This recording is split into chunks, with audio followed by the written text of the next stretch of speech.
Para nuestra sesión fue construyendo un mecanismo de coordinación para el DILI 2022-2032. El moderador fue Arturo Galneras, me parece que me falta uno de tus apellidos. Y yo soy Valerie, yo fui la relatora. Hicimos un resumen, así que si hay algo que me hizo falta, me disculpo con los participantes si mandamos las notas tal cual al comité. Y enfocamos nuestros comentarios aquí en el propósito de la sesión, que era el crear el mecanismo de coordinación. Así que Arturo nos dio un resumen como lo se había hecho en sesiones anteriores del día 1 con respecto a la composición del Comité para el Año Internacional de las Lenguas Indígenas. Un nuevo mecanismo de coordinación se configurará para el decenio. Uno de los principios fue nada sobre nosotros sin nosotros.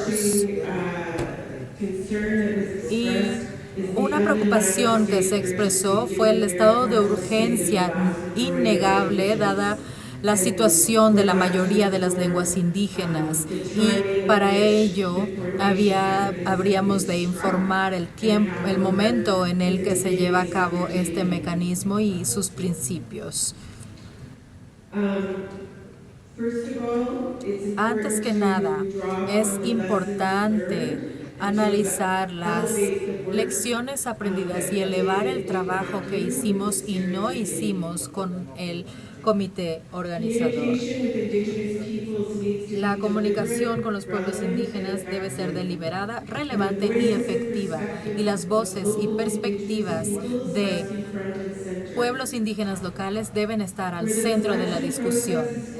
En donde vemos un proceso de selección, todo debe ser abierto y transparente y se debe establecer para la selección adecuada de sus miembros. Es importante contemplar un sistema de rotación para el mecanismo, para los miembros del mecanismo de coordinación, para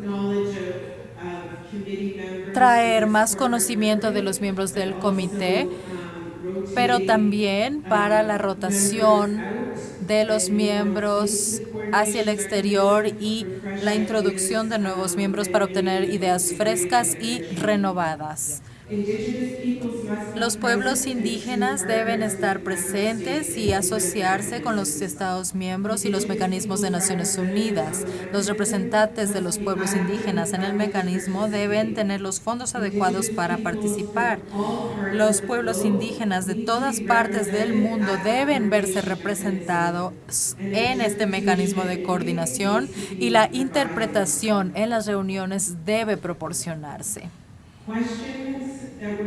Las preguntas que surgieron, y una vez más esto es un resumen: ¿qué mecanismos planean crear para asegurarse de que las comunidades reciban el beneficio? Desmantelar los silos y traer nuevas entidades a juego que ya existen, por ejemplo, aquellos especializados en documentación, traducción e interpretación.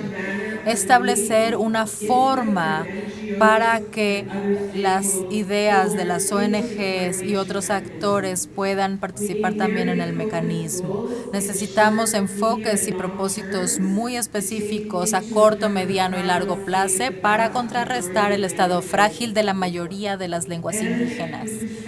Y con respecto al principio de que no se debe dejar a nadie atrás, necesitamos retarnos a nosotros mismos para buscar en lugares para que las personas contribuyan en donde quizás no buscaríamos. El ejemplo dado, sí, lo anoté correctamente, fue el centro histórico en la Ciudad de México, en donde ahí las personas hablan sus idiomas en secreto. Y ese es un fenómeno que también sucede en Canadá, aunque no lo crean. Y entonces queremos que las voces de todos se escuchen. Muchas gracias.